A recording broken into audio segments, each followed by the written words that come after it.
Shalom and welcome to Mitzvah Torah. This year is entitled The Torah's Response to Tragedy. So as we're thinking and trying to deal with horrible tragedies past Thursday, the death of 10 young men and women. So I'd like to read from the Rambam regarding the Torah's response to tragedy. Not necessarily applying this Rambam to this case, but just understand, at least learning in Leilun Nishmatam, in memory of these 10 young men and women, at least in their honor and their memory, learn some Torah. The Rambam says the following: there's a tragedy that occurs, but for the Rambam, the tragedy, as we'll see, is not exactly what happened. This is a tragedy which is going on. There's a famine. There's some locust, something rampaging the neighborhoods. It's an ongoing tragedy. How do we deal with it right now as opposed to an event that happened and now we have to just deal with the aftermath of it? But still, it's important to understand the Torah's perspective, at least through the Rambam's eyes.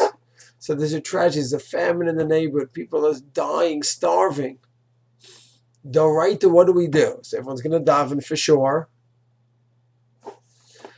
From the Torah standpoint, what should we do? Just to daven? There's more to it, actually. More to it, and we don't know. We're not always familiar with this. It's in Hilchot Tanit, and the Rambam writes.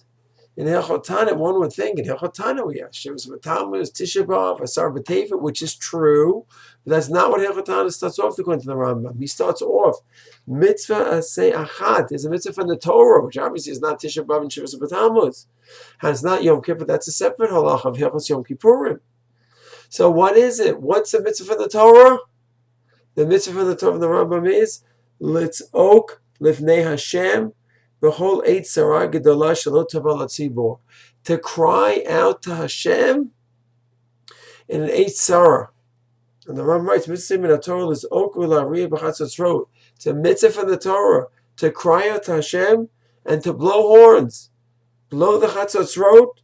I'll quote Sarah Shaval Ziba, and that sarah that comes onto the Jewish people. Anything that's causing you pain, and it's a horror for the community. Zaku alehan variu, call out to Hashem and blow the horns. That's a biblical mitzvah to cry out to Hashem and to blow the chatzos. That's part of the tshuva that you do. When there's a tzara that comes upon the people, you have to understand Hashem's doing something and punishing, and you need to look in. What did we do wrong? Mefashrish b'masav as a community. And so that's the run. Then he says, if you just blow it off, it happened, and that's it. It's mikra. No. That's achzariat. That's cruelty. That's being callous. You have to look into your deeds as individuals, as families, as communities to try to make sense.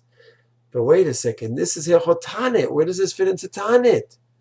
Umi divrei from the Rambam writes in Halacha Dalet, Perak Aleph in Hilchot Tanit. L't'ano kotzar shetval hatzibur ad shevachmin hashmayim mid'Rabbanan. The mitzvah is to fast as well. Okay, and then you go ahead, you daven, you call out to Hashem, and you fast, and you blow the chatzos. So to summarize the Rambam, when there's a tragedy that occurs and is occurring to the community, from the Torah law, you cry out to Hashem and you blow the chatzos. Rabbanan, you have a day or in a series of Taniyot as well. All this is discussed in the Mishnayos and the Gemara in Tanit, which describes what to do. May we be spared from Poranos, and when we do have tsaros, may we at least react from a Torah standpoint and a Rabbinic standpoint in the proper way. May Hashem answer all of our tefillot and bring the chama to the families. Shalom.